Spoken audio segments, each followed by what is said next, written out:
Listen.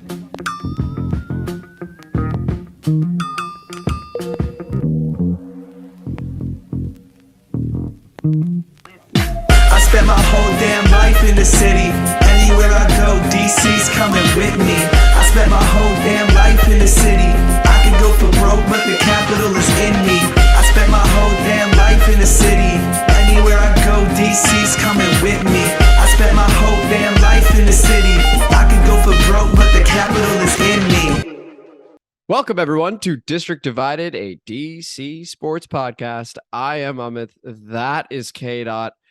This is not a Victory Monday once again, even though I want to say we both predicted a Victory Monday. The Commanders fall 21-17 at home to the Tennessee Titans. They fall to 1-4 in the division, or 1-4 overall, excuse me, 0-2 in the division, with the NFC East looking spectacular. KDot, how are you doing today, sir?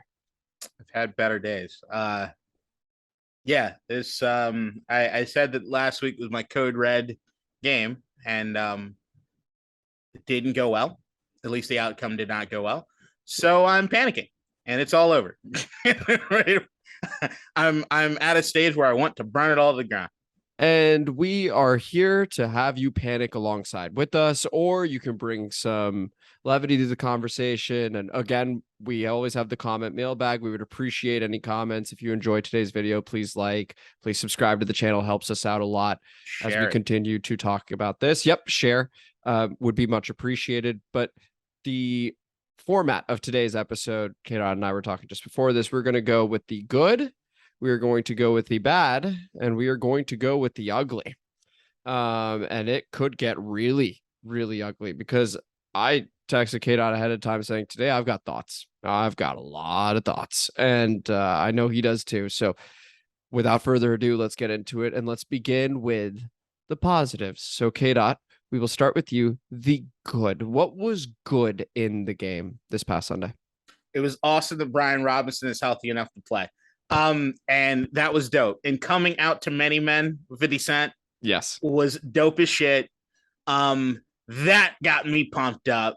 I was feeling good. And his first carry, even though I believe it got called back in a holding call, it was amazing. To see the burst he had on the outside and go cut it up. I'm glad that B-Rob is healthy, and I think he'll only get better with time on the field. Yeah, absolutely. I completely echo that sentiment. We kept talking about Brian Robinson Jr. Now his stat line, 9 carries, 22 yards, nothing to write home about, but considering he got shot and is now playing an NFL game, and he ended up with 9 carries. I mean, that's amazing. Antonio Gibson, on the other hand, had 3 carries for 6 yards and was a bit more involved in the passing game. So it did go a bit more the way we thought it would in terms of the work distribution between the two backs. Mm-hmm. But yeah, that was a huge, huge positive. And really you could tell FedEx was bumping with Brian Robinson. With all awesome. The empty seats, they were still making some noise because, I mean, Tennessee doesn't travel that well as far as a fandom. As a matter of fact, that Sunday morning, I had to drive from Baltimore to downtown DC. With the Army 10 Mile was happening downtown. But the big thing is I've got to go down 95 and get on 495 and get really close to Landover. Mm-hmm. And there was no traffic. So that was good for me, I guess. That's very good. Yeah. Another good thing. Another positive, right? That is another positive. Okay, so we've got Brian Robinson. We've got not much traffic for KDot as another positive. And what else was good? Let's say Carson Wentz up until about a minute left in the fourth quarter. So Carson took steps, I think, in this game.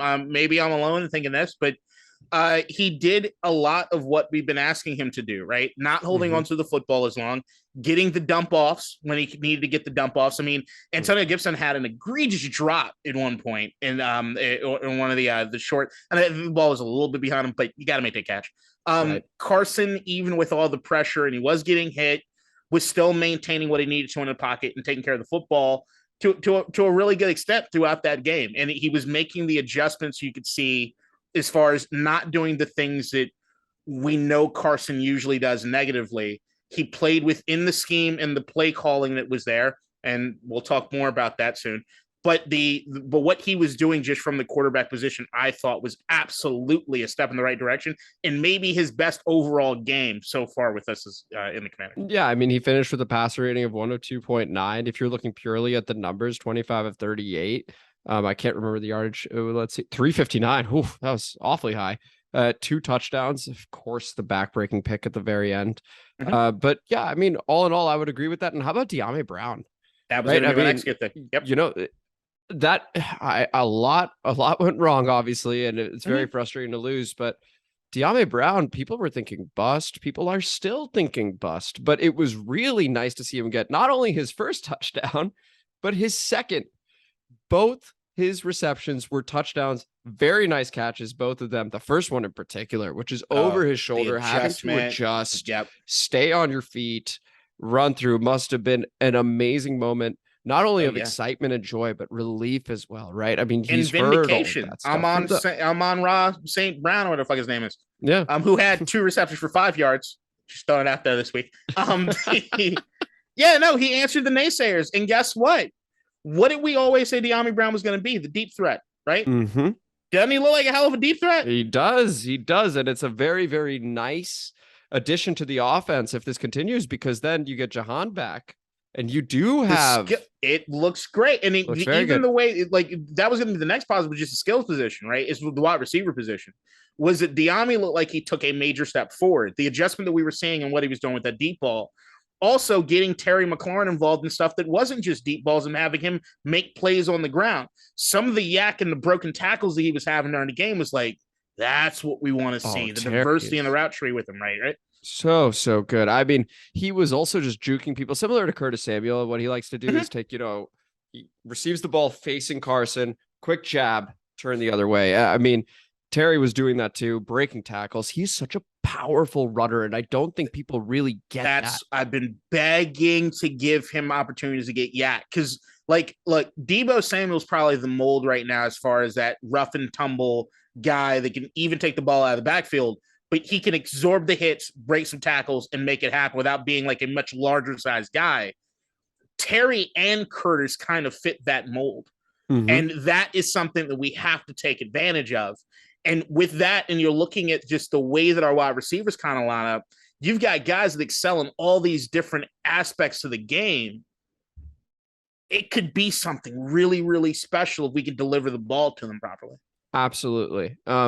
Another good I will throw out there, I'd say the defense did pretty well overall. That's the best. Yeah. So I know Tennessee scored 21.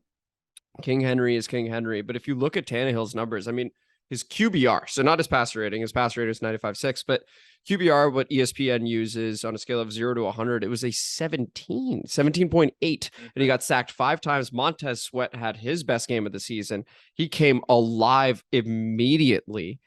And all in all, I mean, Derrick Henry ended up with 3.5 yards per carry. Like he did get over 100. He did get a couple scores. Mm-hmm. That's because they gave him the ball 28 times. So, that's going to happen. And they were both like plunges from the one. So it wasn't like he ripped off an enormous run. His longest run was 15 yards. I would say that we contained him very, very well. So shout out to the defense that, has been much maligned. But if you look at the past 2-3 weeks, they've gotten better and better and better. They have actually been playing very well. So props to Jack Del Rio as well.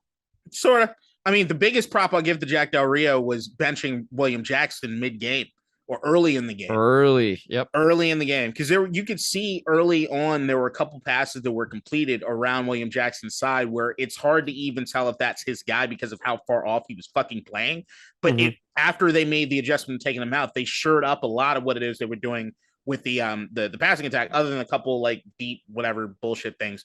But the defense looks like especially the defensive line, are coming into their own. John Allen is on a fucking mission.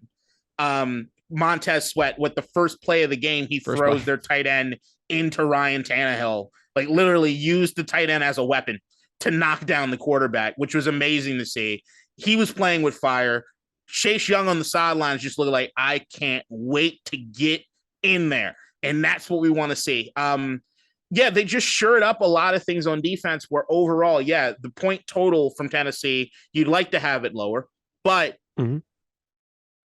it was totally a step in the right direction as far as that defense as a unit. The safeties looked a lot like Derek Force had a good play.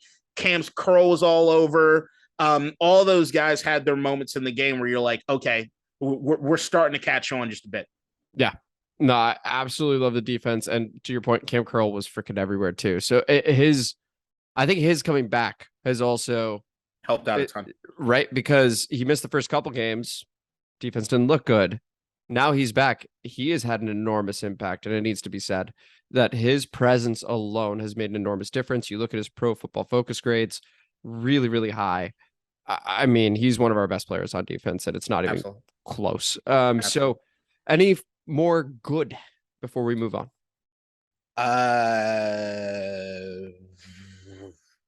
Because we have a lot to get to. The burgundy uniforms are amazing. Okay. And I love the burgundy. Yeah, I love them. We need gold pants, but I love them. I agree. And gold pants, I think maybe that helps us win a game, because here's the thing, KDot. We mentioned the quarterback as a good. We mentioned the defense as a good. We mentioned a wide receiver getting 2 touchdowns over 100 yards on his 2 catches is good. You would think we won this game, but we didn't. Again, 1-4 on the season, 17 points scored, 21-17 loss.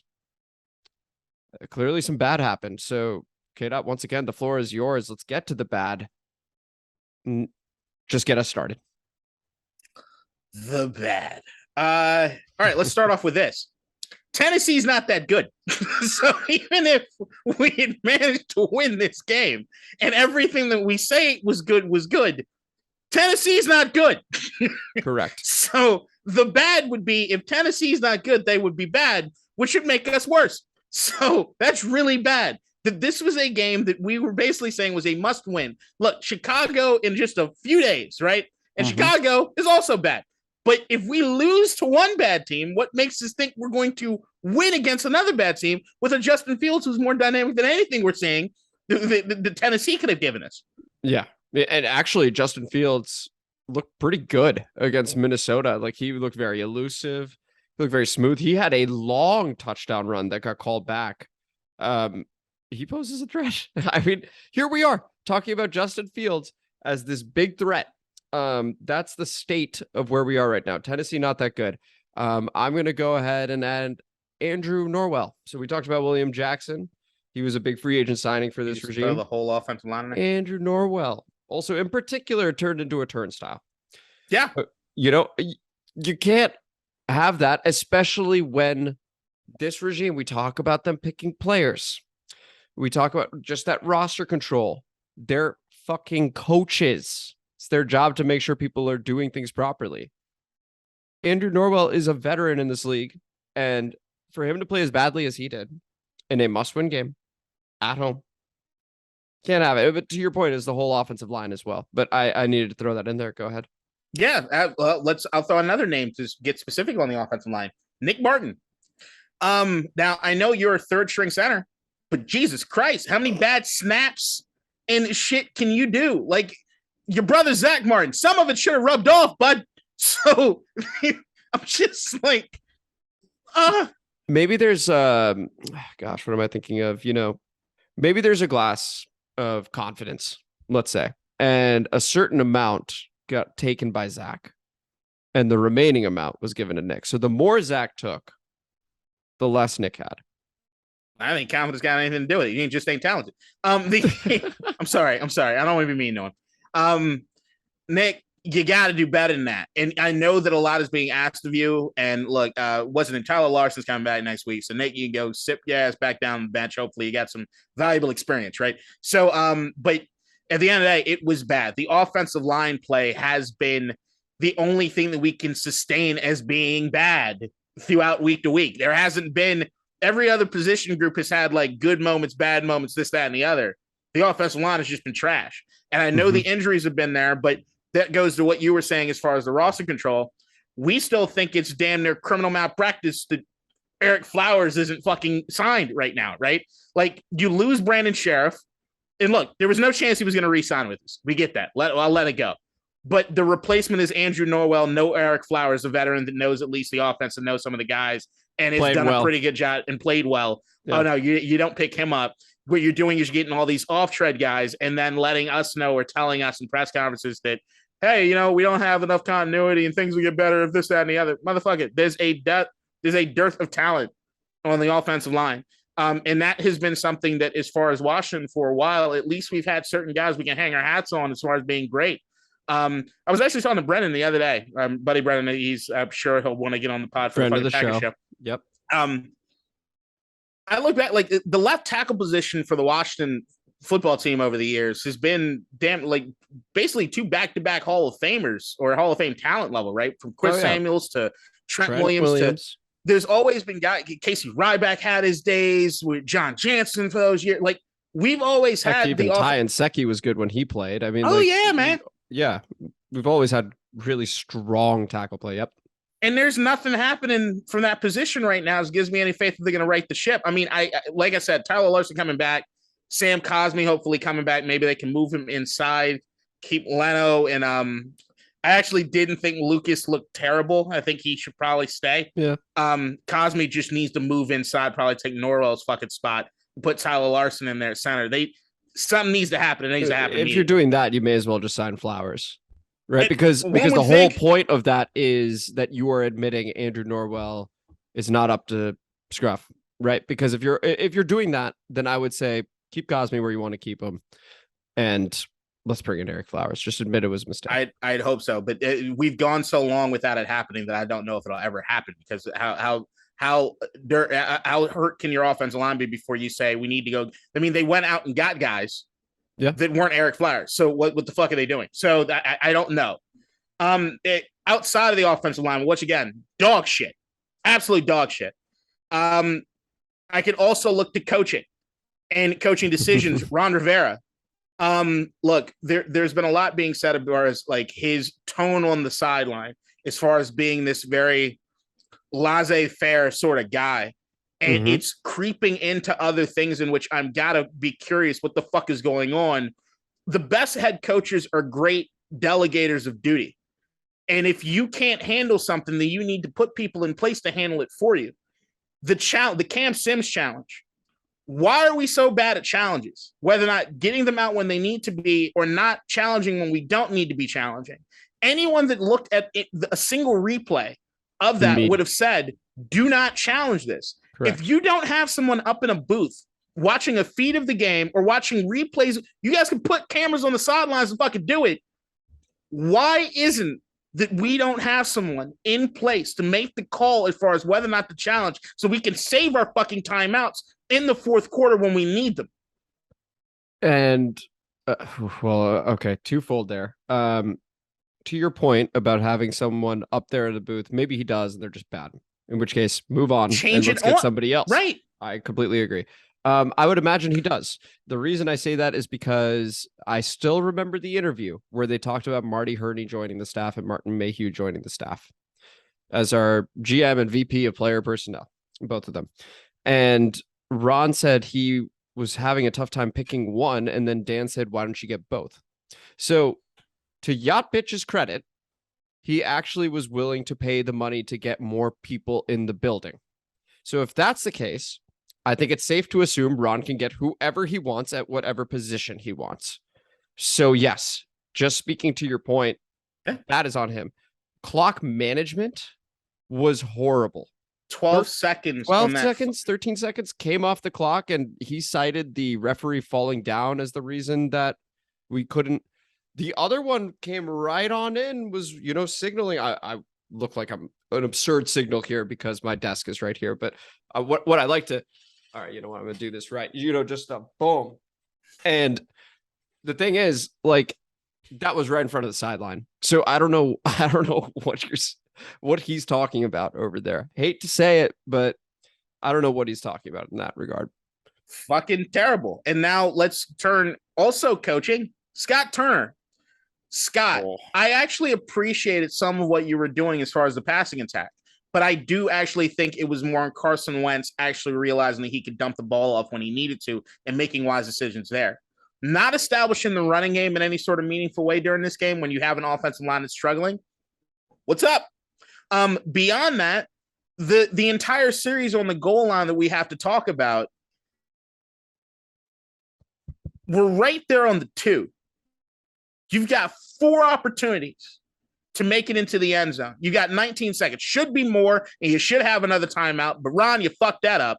So Scott, the fact that they don't trust the offense enough that with 19 seconds, you might even be able to fit one run in and get everybody back in position to do what you need to do to spike the ball or to make another throw into the end zone, something speaks to, I guess they're not coaching guys up enough as far as that 2-minute drill and what it is you need to do to get in position for the next fucking play. That's number 1.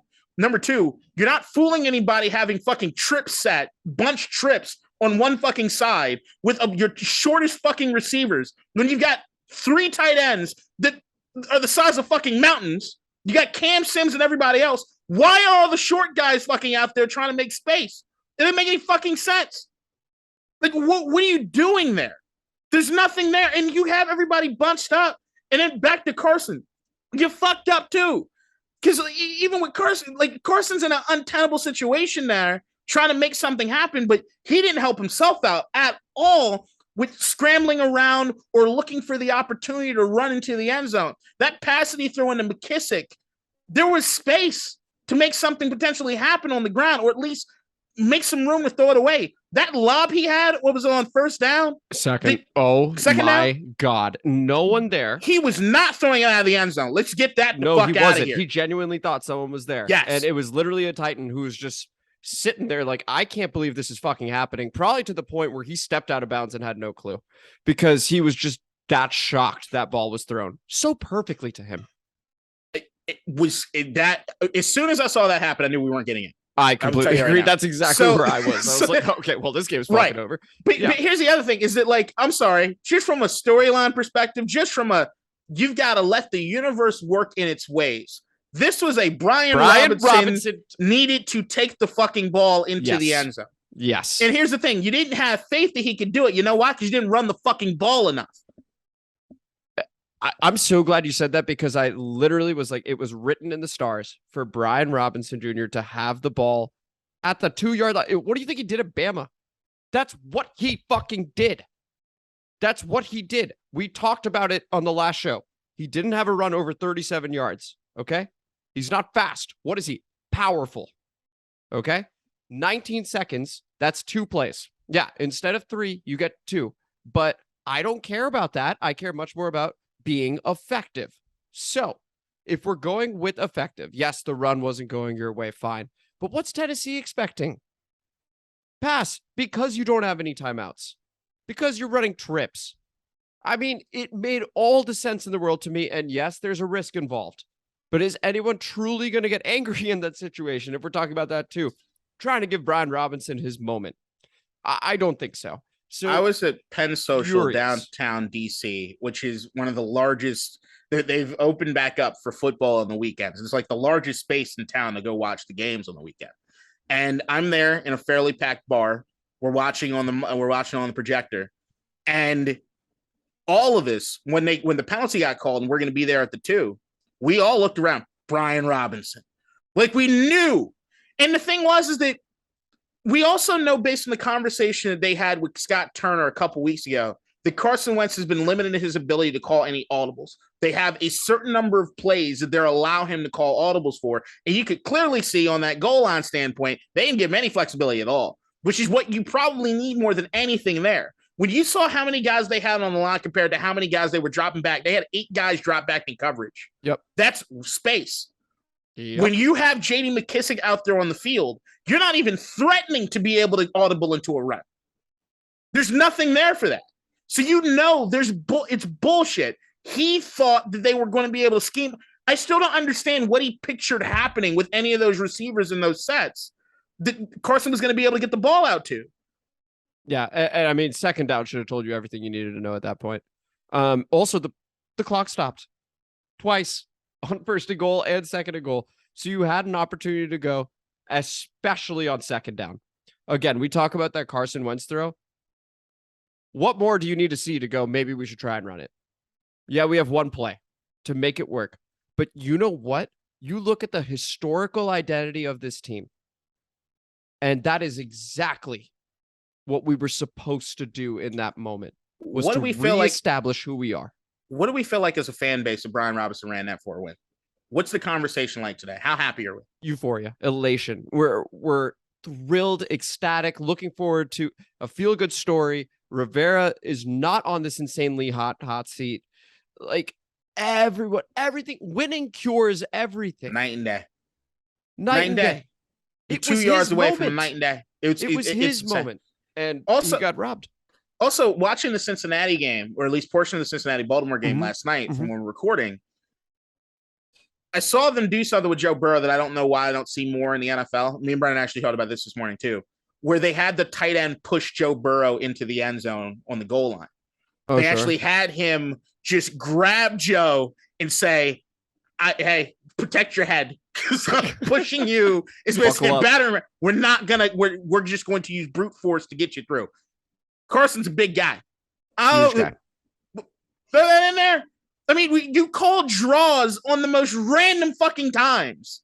And there are times that we know Carson can pick the ball and run. We saw it a couple times in this game. You didn't do anything to get him really out. But once again, Carson, the interception, terrible. It's third down. You got another play. You don't need to force it. Number two, the other thing with it is that you also didn't have a pass rush. There was nobody coming after you. What they You had a said, clean two? pocket. There was 2 or 3 guys at tops coming. Yeah, There once was- there was 6 seconds left and we called a pass for whatever reason, and the still image is hysterical. Absolutely no one's open. Because when there's he throws also it. there's I think at that point when he calls it, there's like 2 guys that have actually gone into the end zone. Everybody else is before the end zone. It was like, whoa, stop, no. No So- sense of spacing, no sense of It was terrible. what to do. It was awful.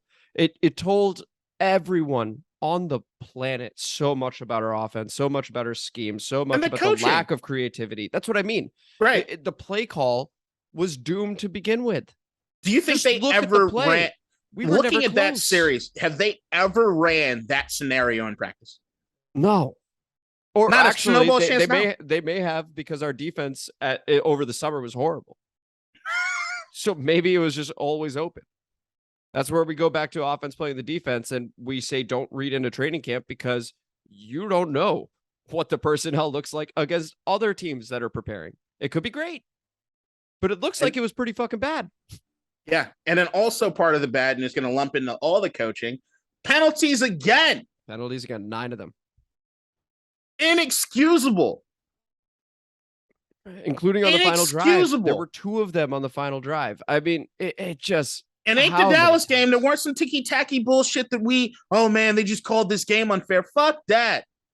Undisciplined. Completely undisciplined. Now that we're nice and warmed up here, any other bad before we get to the ugly? I'm sure there's more. There definitely is more. Offhand, no. I hit everybody. Dan Snyder, yes, for the most part. But yeah, I'll get that in the ugly. Yeah, we're Okay, good. cool. So yeah, let's get to the ugly in that case. Yeah, bitch. So we've done the good, we've done the bad, and now we need to have the ugly conversation. And so here it goes. It's going to be week 6. We're about to play the Chicago Bears. Currently, the line is even. The Philadelphia Eagles are 5-0. They look really good, right? Maybe the best team in the NFL right now. They certainly are by record. They're the only undefeated team remaining. The New York Giants went to London and beat the Green Bay Packers. I don't think anybody saw that coming. What do they have there? A first-year head coach, Brian Daboll, and a 4-1 squad. And not that much offensive talent. I mean, they have Saquon, of course, but like Sterling Shepard got hurt. Kadarius Toney isn't even playing. I could put a gun to most people's heads. They can't name 2 People were receivers talking there. about Wandale Robinson. I mean, who are we talking Terrible. about? Terrible, Right? terrible. They beat the Green Bay Packers. They are now 4-1. The Dallas Cowboys, under Cooper Rush, backup QB, are 4-1. They went to LA to play the Rams, defending Super Bowl champions, and won convincingly. They are 4-1. So we have the Philadelphia Eagles at 5-0. We have the New York Giants at 4-1. We have the Dallas Cowboys at 4-1. And here we are at 1-4. Here we are in year 3 of Ron Rivera and company. And we're seeing year 1 coaches do some pretty nice things. We're seeing some year 2 coaches do some pretty nice things. Ron Rivera very recently said, change doesn't happen overnight. This isn't going to happen overnight.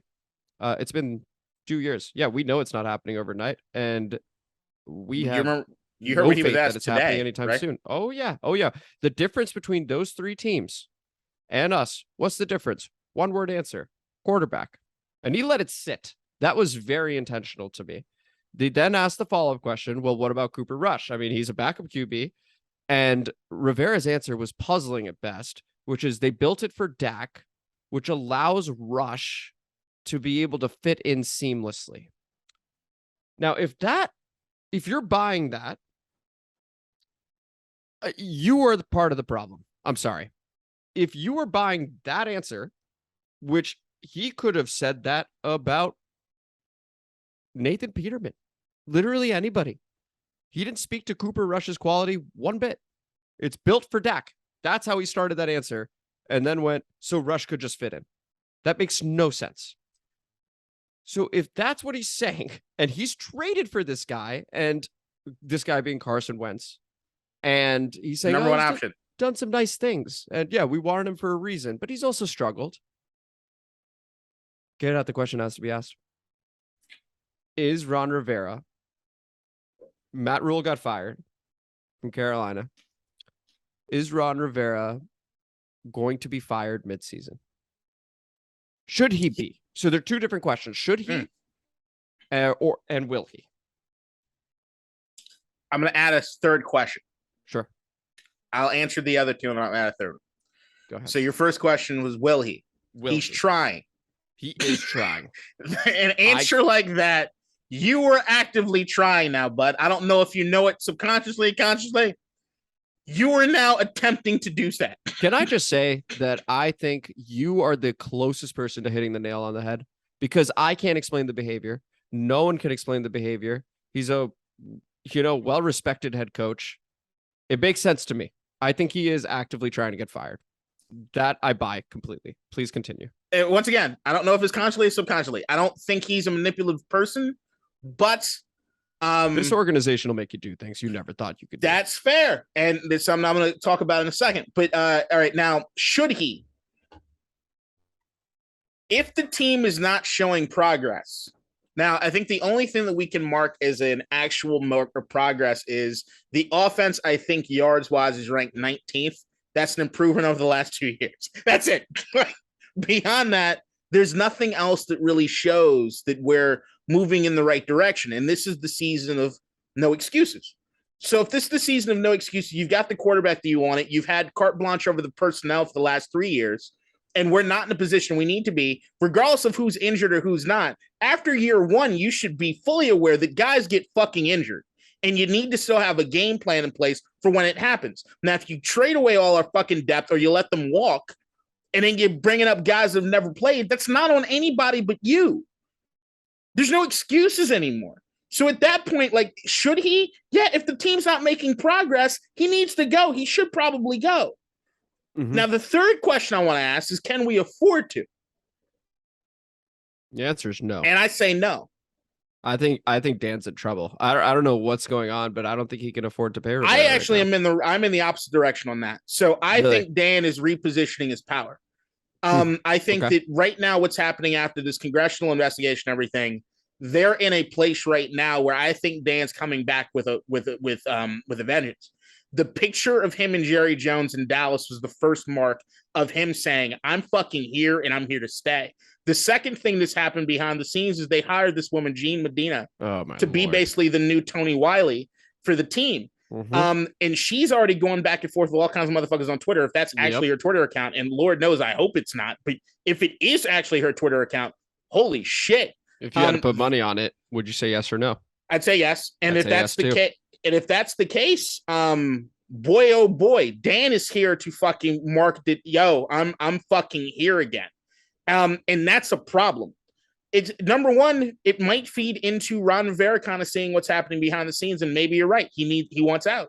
But number two is that we have to go back and we need to look at the coaches that we've had over the last few years and why they've even come here, right? Ron Rivera, it took him going to Joe Gibbs's house for breakfast and Joe basically after selling him on it being okay to actually accept this job. It had to go that far. Not only that, he had to have carte blanche over everything that happened in the organization in order to accept the job, right? Yep. So you're already having anybody that you're going to hand the keys to with the history of this organization, you have to give everything to if they even want the position.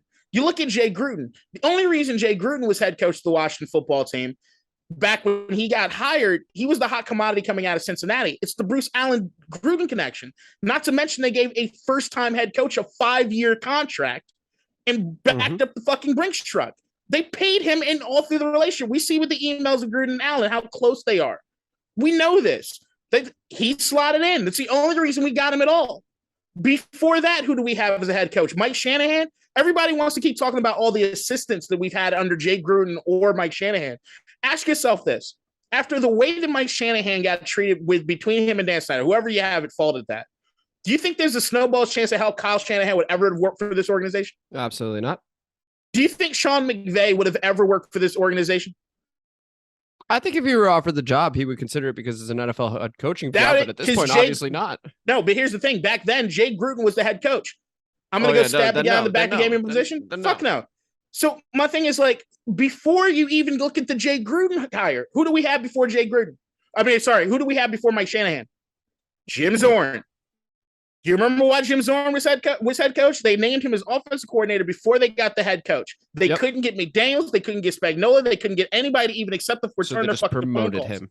They promoted him. The only guy that was on the record saying that he wanted a job was Jim Fossil, the former head coach in New York, and no one wanted him as head coach. That's the only reason Jim Zorn got the job. Who was it before Jim Zorn? Joe Gibbs, who had to leave. He couldn't take it anymore. Then before Joe Gibbs, you got Steve Spurrier. We backed up historic amounts of money to get Steve Spurrier, and he ran off to go play golf and coach the Gamecocks. Who in their right mind, if you're looking through the organization, if you're looking at the organization, if you're looking at Dan Snyder actually looking to solidify his power potentially, or having something really bad happen, which is nothing but a distraction, with knowing historically the way things go down, you think we're enticing the next Mike McDaniels? Do you think Byron Leftwich, who I forget who he interviewed for, was it Jacksonville, where he was like, unless you're going to give me full roster control or this, that, and the other about the GM, I'm not taking the job. Byron Leftwich is being smart about what positions he takes. You think you're going to go get him? Everybody talking about D'Amico Ryans out in San Francisco. You think he's going to leave? You think Kyle Shanahan is going to tell him it's a good fucking idea to go accept the job in Washington? Excellent point there. Excellent point there. So you have coaches that rely on relationships, and they always talk to each other about what jobs to accept, what not to accept. Hey, what do you got to say about the owner? What's happening in that organization? What's going on with that team? People talk. They talk, and no one's saying anything good about us unless it's Ron Rivera himself, who's still well liked and respected around this league. And if you fire this man midseason, when you promised him you'd give him 5 years uninterrupted, do you think he's going to have anything positive to say when he leaves? So who the fuck's going to be the head coach? So we're fucked. What I'm saying right now is that everybody that's upset, you got every fucking right to be. But I tell you right now, there is absolutely a scenario where it's a lot worse than it is right now.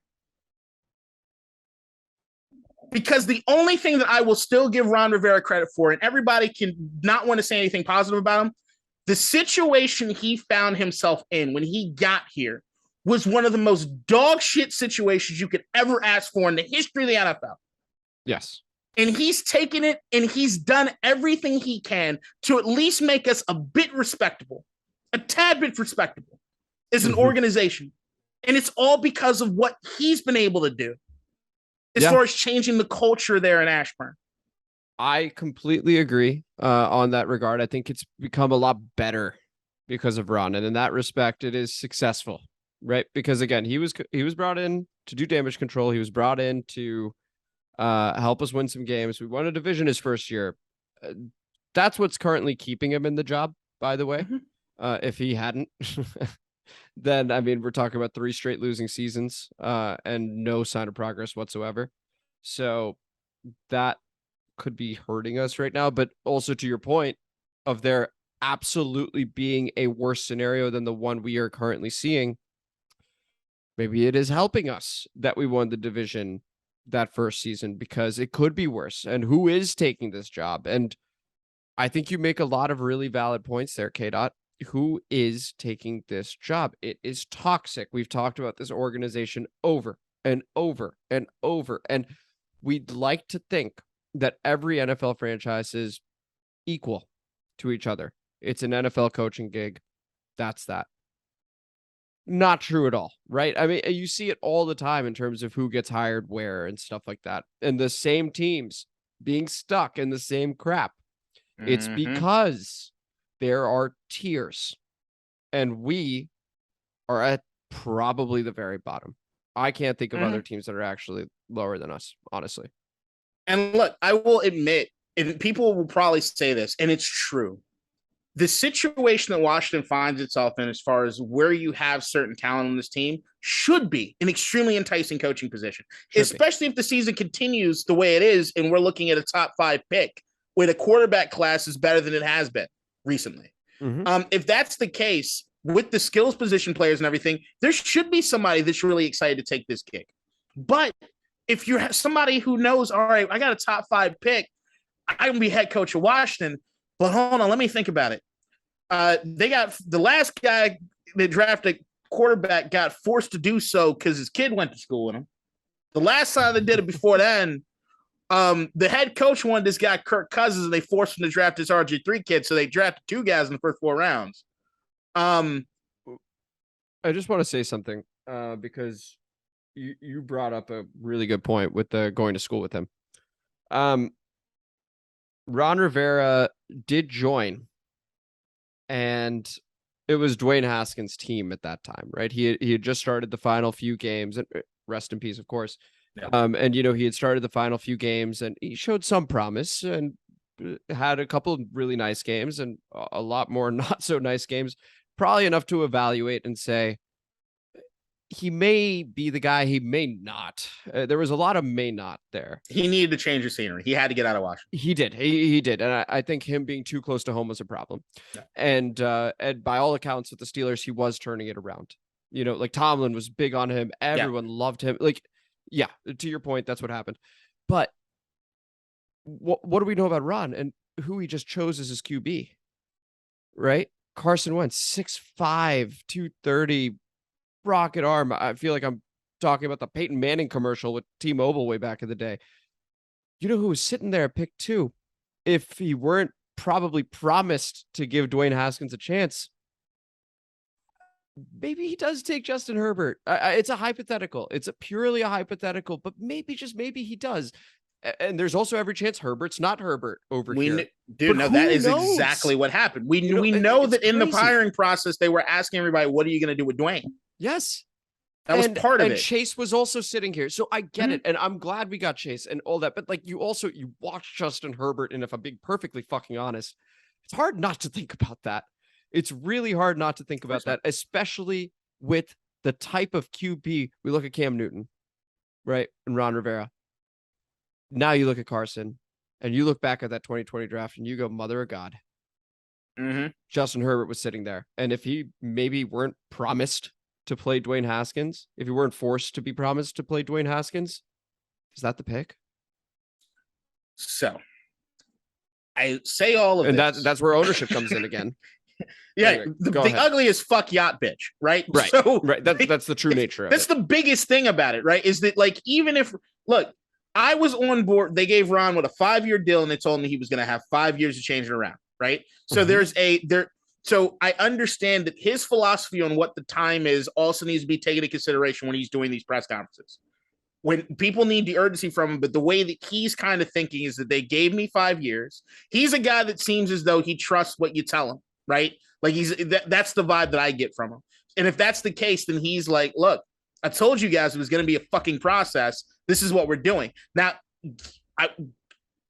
don't get me wrong. It does not look like major progress, but let's really, really call it what it is non-emotionally. Okay. There has absolutely been bad coaching. There's absolutely been bad play calling. There's Undoubtedly. there Bad all those clock things have existed. management, Bad clock management, all those things have happened, right? bad challenges, Bad lack of challenges. challenges. 100%. There are a lot of those bad things that have happened, but there's nothing that I see that can't be corrected if he makes the effort to do so. And that's going to be him having to come down off of where he's at and stop being loyal to people that he doesn't necessarily need to be loyal to. Scott Turner, you were up in the booth this week. Thanks, guy. And once again, I will say, for the most part, other than not establishing that running game, I didn't hate the game plan going into this week. I didn't. I thought I still don't understand why they got away from the run so early, but I think giving Carson more flexibility on the line to make these decisions when you have backs where if you've got a Brian Robinson and Antonio Gibson in the backfield, Curtis Samuel lined up here, a tight end here, and a Terry McLaurin here, depending on what the defense is showing you, shouldn't you be able to trust Carson Wentz to go into something else if he sees it? Because there are vastly different things you could do with each of those guys. And having them all on the field, the defense should have no fucking idea what's coming. I do want to, I agree. But I also want to shift this conversation for a moment to Carson Wentz. He was good, for most of the game, but when it mattered most, he essentially threw 2 interceptions on back-to-back plays in clutch moments. Right. Again, on that second and goal, no one in a burgundy shirt. Listen, 1 second, because it's really important to note that he is the most talented quarterback on this roster. Mm-hmm. Okay. The dude lacks charisma. He has, to me, absolutely no charisma at a position where it is incredibly important to have charisma. If you look at Taylor Heineke, for example, very limited from a talent perspective, but this team fucking rocks with him. Right. And he exceeded his own talents because of that charisma. Mm-hmm. So I do think this becomes very much a conversation. And initially, just last week, I was saying, hey, look out, if Carson puts it together. But without the charisma that I think we are now seeing isn't coming, what are we doing here? Right? Because ultimately you are going to need someone with that. You look at the best QBs, they all have it. I don't see it with Carson. So maybe you start him a few more games, but I think, they're week 13. I'm open to starting Sam Howell just to see what we have going into next season, going into the draft, because right now, 5-0, 4-1, 4-1. Philly, New York, Dallas, season's over now. It's done. Look at the rest of the NFC. It's done. There is no, to me, coming back from this. Yes, 13-4 is a possibility. It's not fucking happening. I'm sorry. I think we all know that. Okay, we need to play near flawless football the rest of the way. Is it possible? Yeah. How likely? Incredibly improbable. So here we are. We need to figure out what's happening long term. Ron Rivera just said quarterback today was the issue. So where does that leave us? I just wanted to open that part of the conversation up too. I recognize the talent. I recognize that he had a number of amazing throws yesterday, but the boneheaded plays, the inconsistency, it doesn't seem to bother him in like a not good way, if that makes sense. Like it drains you as a fan because you almost want him to be more frustrated and show more emotion. And he's just like, okay, well, whatever. We'll just go to next week. Like it's not how that position's supposed to be. KDot. No, it's not. Jake Cutler, remember? Sure, yeah, incredibly talented dude, but it just didn't work, and people hated him. Mm-hmm. Like so, Taylor maybe, Sam not yet, because I still want him to learn more. I still want him to be able to feel comfortable, and I think just throwing him in now, as some fans are saying, I get it. We all want to feel something. That's the truth. That's what's happening. So I get it. You can't make that change yet to Sam Howell, but I think it absolutely has to be a discussion in a few weeks because I don't see this record getting a whole lot better. I am not pro starting Sam Howell with the offensive line being the way it is. Until I see that they can put it together, and until I see that I can look at a game and say Carson's taking some of these sacks himself, just to be clear. but here's the thing. Let's keep it a buck. All right. They're football players. Absolutely. They're football players, and they're putting their bodies on the line. They're being used as commodities, right? Yes. Carson's going bye next year. As of right now, absolutely. Yeah. It doesn't matter long term if he gets hurt behind that offensive line, right? So, like, at the end of the day, they're going to have him out there absorbing these hits and doing what it needs to, because long term it doesn't really mean much, right? Mm-hmm. To me, you're 1-4, and I don't see, this was my Code Red game. I don't see a pathway really for us to do it. Can we make a run? Yeah. Have we been in this position before and made a run? Absolutely. There are some winnable games, but the Titans were supposed to be one of those winnable games. The Lions were supposed to be one of those winnable games. You got the Packers, Colts, Vikings, Eagles, Texans, Falcons, Giants. There should be some wins in there. There should be, but we should have beat Tennessee. And the thing is, we're not a good enough team with the lack of turnovers that we made. We're not ones that can give up yards and penalties. We're not ones that can make mistakes when they should be prepared, be in better position to be prepared not to make the mistakes. I give it to you. Carson made some terrible decisions down there at the goal line, but I also think they set him up to fail. I don't agree with the way that they had things schemed up there at the goal line, but I also think that Carson did not do anything to help himself out when he could have. I agree. But whether it's him, whether it's them, the point is it's happening each and every week. So, all right. Yep. So here's the thing. I don't think that Taylor Heinicke gets to start until I can point to a game in which I can 100% say that it was on Carson. Okay. That's fair. And this is where I want to play the hindsight card. And I know that's not fair and stuff like that, but I don't care. I'm still fucking pissed off right now. Yeah. And it's obviously not directed at you. It's just a stupid organization. Okay. But you just okay. Well, you just know that, you had made the point. Tim Settle, Matt Ioannidis, some other guys that could still be here. Mm-hmm. If we don't make that trade, if we have Heinicke starting one more year, let's say, and we drafted Howell maybe a round or two earlier because we're high on the guy and he just fell to us, I don't think we're 1-4 right now. I think maybe 2-3, maybe even 3-2. But this is absurd. Well, because hold on, you lose, everything changes, right? The draft changes. Hold on, What is he being drafted? Hold on. All right. So you're saying if we don't make the trade for Carson? If we don't make the trade for Carson. Oh, right? yeah. If we don't make the trade for Carson, I could see a pathway in which we are a better off team than we were. Yeah, I could see that. Right now. And so that is a step backwards in a make or break year that they said, throw it all on us. Right. But I get, which is funny because Ron says throw it all on us. And that's fair. Then deflects everything. No, and that goes to what we were talking about the ugly when it comes to Ron and where he's at, right? But I was moving with the pivot of the conversation to just Carson. Yeah. And when you bring in Howell, I don't start Howell until after the bye. So week 15. This is the first time he's seeing any play from games. I'm fine giving him 3 games. I will say, if we are eliminated from the playoffs and they don't at least take a look at what Howell has to give, that would be criminal. That's rules for firing. Sure. That to me is grounds for firing. How dare you not see what you have with Sam Howell before you go into this draft where you have your quarterback heavy? You need to see what the fuck is going on. And if Howell shows promise, then hey, holy shit, maybe we got our guy and we can, all right, the Carson Wentz contract goes off, and where do we put spending money on? Offensive line, defensive backs, maybe trying to get that money. But here's the thing. If you're also looking at as far as a 5-year plan, right? Mm-hmm. We've talked about weeks before, that one of the worst things they've done has been terrible free agency signings. The second highest paid player on the team, William Jackson, got benched. Mm-hmm. Fucking nuts. They have not hit big at all, or hit really at all when it comes to the free agents. Bobby McCain had a great play. He's been pretty good. Give him some credit. But he's not a game changer. We haven't had that. And you need some combination of that. One might think after year 3, you've done enough as far as building up the youth, so now you got to get in some of those veterans. Maybe that's the game plan. I'm hoping there's something there if you make it past year 3. But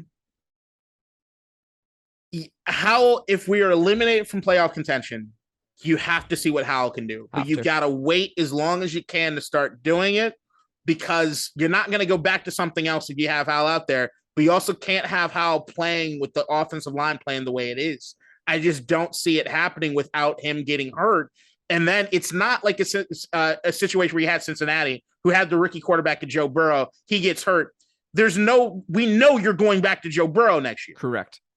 With Sam Howell, he gets hurt too early. It's just another question mark. Yeah, and I'm again, just to be clear, I'm not even saying start Sam now. Not at all. I'm but the saying Taylor conversation needs to happen down the line. The Taylor conversation absolutely. The Taylor conversation has to happen. The reason the Taylor conversation has to happen is because and I give Carson credit this game.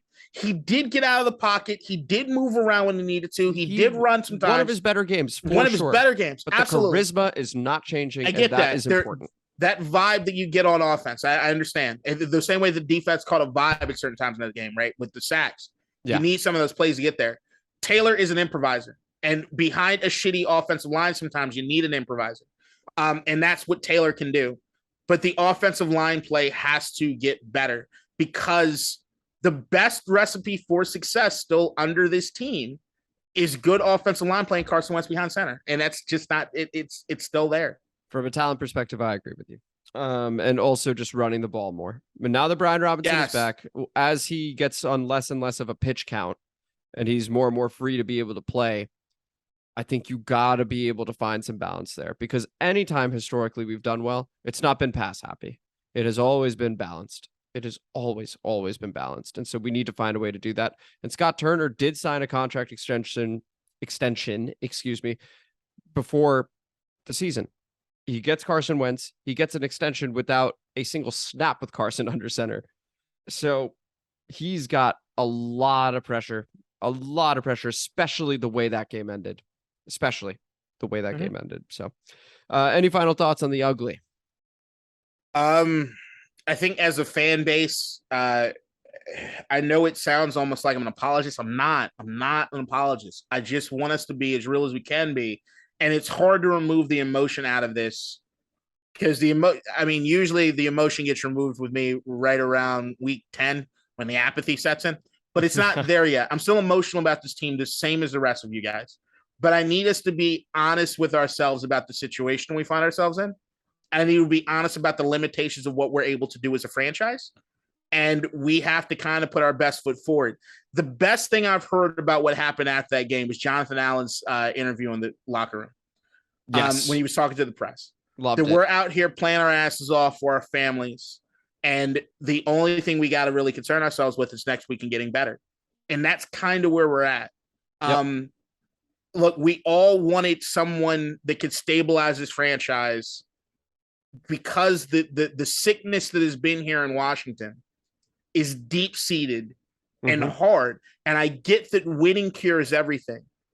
But with all the other shit on top of it, it's extremely hard to win here. And it's hard to get the talent that you need from certain guys to win here. I think this team has a lot of talent.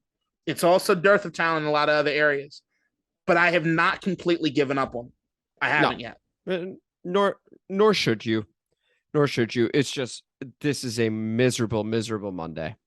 Yes. For what we expected, for the team we just played against, for how well the defense played overall, for the offense that is supposed to be this high-powered thing to just shoot itself in the foot. The way it happened, the way it ended, that should have absolutely been a win. It's not reading the energy of a Brian Robinson run and what that would have done for this. It just feels like the coaching staff is consistently a step behind. And maybe Carson Wentz wrongfully gets blamed for some stuff like I was doing. But I also, again, charisma is very important to me at that position. And the leader. You are the leader. You're the face of the franchise. It's one thing to be quiet. It's another to sort of just shrug and smile, and it just leaves a bad taste in my mouth. Anyway, shall we move on to the comment mailbag? Let's go. All right. Well, there's only one, so we've only got one this week, and it is, of course, Tony. Tony, love you, Tony.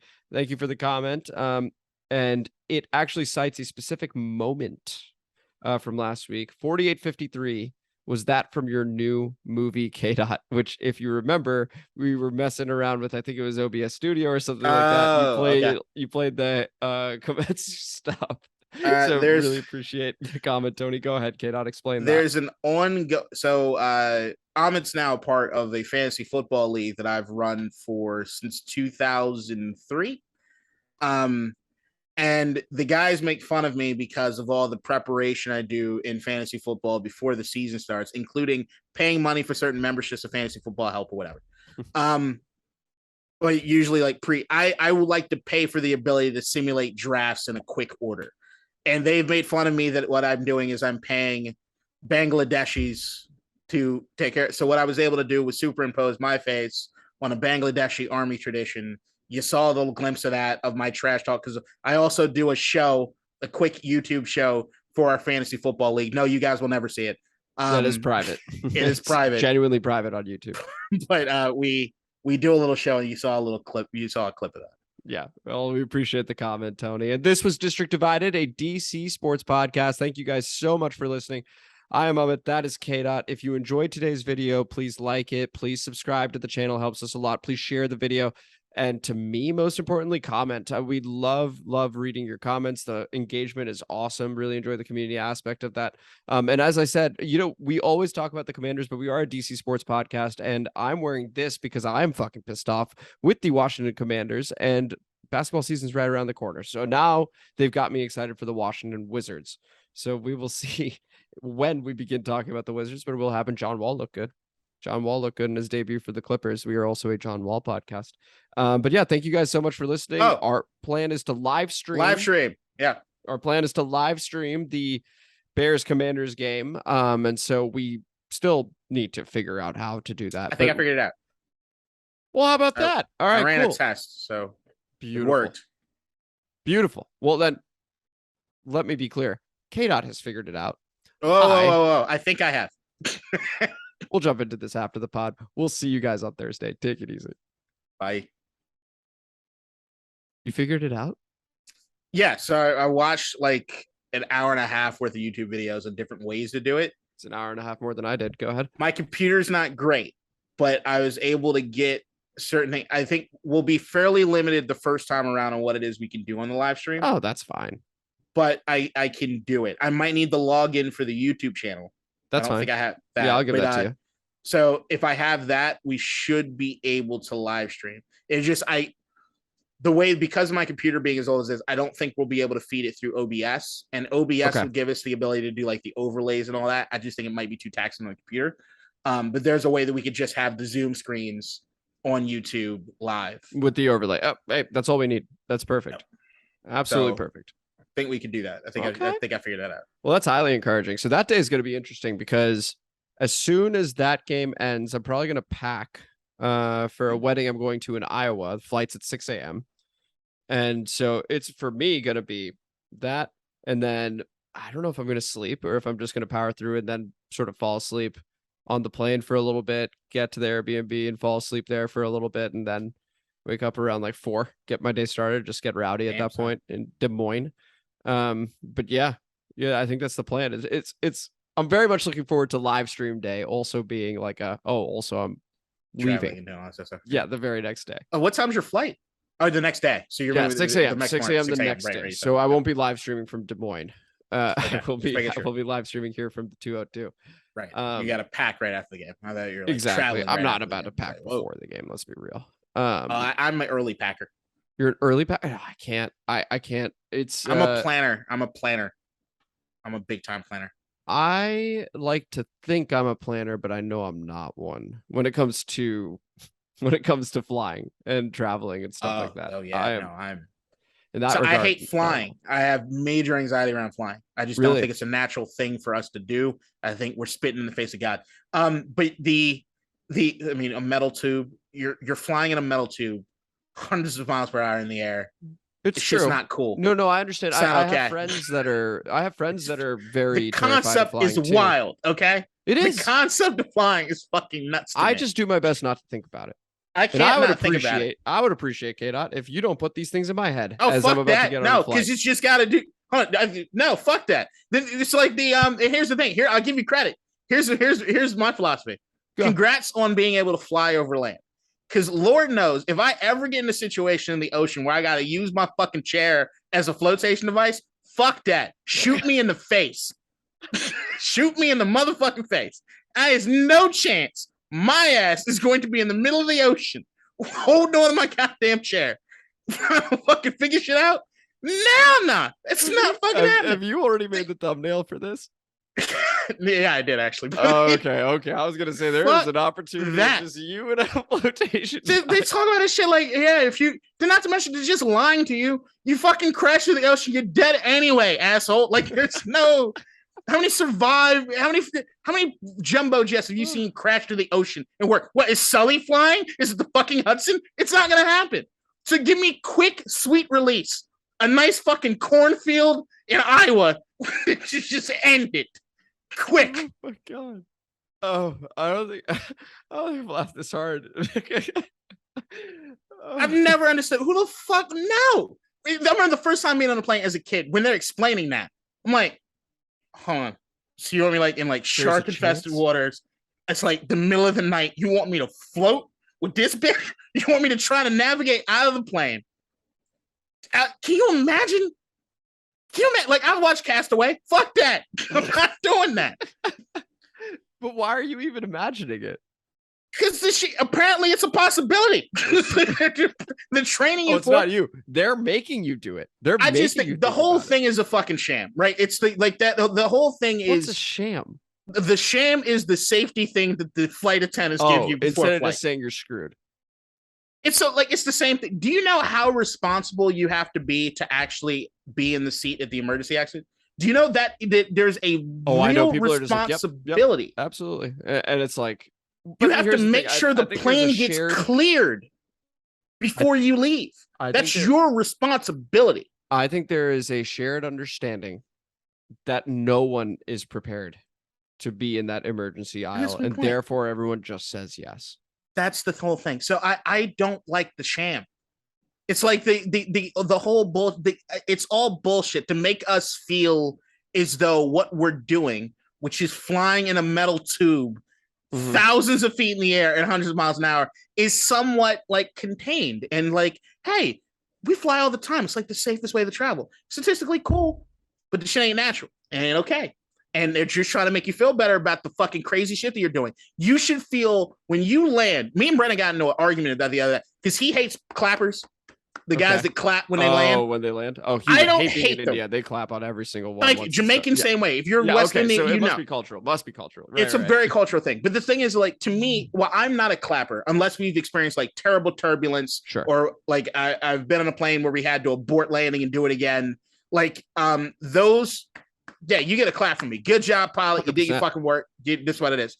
But I don't get upset when people clap because you should be fucking amazed at what just happened.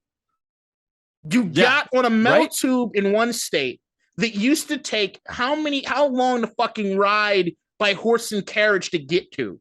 Motherfuckers would die before they ended up in a different city. I think this is a Louis C.K. bit. I'm not trying to steal the bit. Well, no, it's also some Oregon Trail shit. Right? But you just 100%. Like you're gonna go to Iowa. You'll be there in a few hours. We should be amazed by that shit. Absolutely, we are amazed by it. I'm amazed by it. It's amazing. Especially when you look at other things, right? Like it's 2022. I'm gonna walk outside, or I walk outside some neighborhoods, and they still got power lines, which annoy the shit out of me. It's 2022, and they literally have to connect. For the birds. It's bullshit. They have to connect. And birds aren't real. They have to connect. That's what I mean. They have to charge. That's how they charge. Oh, fair enough. Fair enough. That works. Yep. But we need to pull the curtain back on all this shit. Power lines, the idea that like we haven't figured out a way to transmit electricity other than just take a wire, just string it as far as you can and connect other things to the wire. Like in the city, at least they'll put it underground, which makes sense. Protects it from the wind and the rain and this, that, and the other that happens. Otherwise, you look across America and it's like, this feels like it's the same technology that was in like 1930 something. We should have probably upgraded that. Like it hasn't happened. But flying will forever be amazing. Until you can take me to Mars, like quickly, it's the most amazing thing that people take for granted every fucking day. Yeah. No, I think that's fair. But now going back to the live stream, because now I'm overthinking flying and I can't have that right now. I'm looking forward to the banter in between, like during commercials, because I realized it just hit me. that when there are commercial breaks, I mean, we're still going. Yeah, we got to talk about it. Oh yeah, and then at halftime, got to figure that out. Yeah, Talk unless we about want to that. be like, ooh, I almost got ourselves canceled just now. What, Hang on. it's the after the pod segment. It, It wouldn't almost be the after the rolled right pod off. I segment forgot there without was a moment camera like in front of that. me. It's just- well, that means we're having a good time. Yep, you know, I'm just gonna scrap it. I'm not gonna try to rephrase it. I'm not. Oh wow. Okay, well, in the comment section, feel free to guess what KDot Holy was about shit. to say. Oh, you know it's bad. That was if so KDot's like, unnecessary. actually, I can't say that. Hey, but I'm ashamed of myself. It was so unnecessary. I don't know why my brain went to there. But that's why I love Jeez. you for you, KDot, because of that brain and how it works. Thanks. I appreciate it. I mean, my brain should probably be working a little bit differently. It's probably Everyone should be working a amend it. little bit differently, but you know, is what it We'll is. see. But yeah, no, I mean, I'm looking forward to the banter of it. I'm looking forward to the this will probably be the first time you and I are actually watching a game together. So for those that don't know, I mean, KDot and I, we knew each other a little bit in middle school. KDot's a couple of years older than me. But then we really got reconnected as I had started District Divided when it was just on Spotify back in like this would have been 2020. Oh yeah, oh my gosh. 2019. It was just before the pandemic. Because the first time I ever did a show with you was in your place. Yes. Yes, Yeah, I back in remember that. Columbia Heights. Right. So it was like 2019, I think. No, it would have been 2020. Like literally, because the the very first episode was February 2020. Yeah, wow, okay. I've always been excellent with timing. Oh, yeah, you're right. You're right. Yep. Yeah, because then I was like, great, I just started a sports podcast and the world got canceled. So now what? And I almost did an episode on like they shouldn't cancel March Madness because like what would that mean and what would that be saying? People would have died for sure. I didn't know that at the time. But yeah, I mean, so this will really the point of me saying that is that most of our interactions have just been through the screen. But this will also be the first time we actually watch a Commanders game together. So I'm very much looking forward to it and seeing what insight you have while it's going on. And no, I think it should be a lot of fun. Maybe we can even look to get some guests. I don't know how crazy we can get with this. I don't know if your computer's like, no guests. We are not taking any we guests. should be able to do it. Anything that happens in the Zoom, just have somebody else in. I think exactly. It we just we're almost like the Manning cast, and like people can just sort of pop in, and it's like, oh, okay, we didn't even know. Fucking like Lexi can show up, for example. I need to get I got to upgrade the computer because OBS, like I know the capabilities of OBS and streaming, and like I could set up all the frames and actually like produce a show just with my mouse. Like do all the click ins, clicks outs, like have the overlays, have things zoom in, zoom out, all that shit. It's just I don't think my computer can handle it. No, well, we're about to find out if your computer keep can buying all this fucking mobile shit instead of fucking doing the laptop. Well, I mean, we could also see if mine can handle it. I'll do some research too. I'll do some research before Thursday to see if it's like, oh, it's actually super easy on my end. And I am also open to testing it out where we just do a live stream of literally nothing. Yeah. Just see how that goes. We can do that. Yeah, we'll do that. We'll set that up. Okay. Yeah, I'm very much looking forward to that. All right. Well, now I need to roll and I need to edit this. Best of luck to you. Thanks, brother. All right. Peace. We'll see you guys later.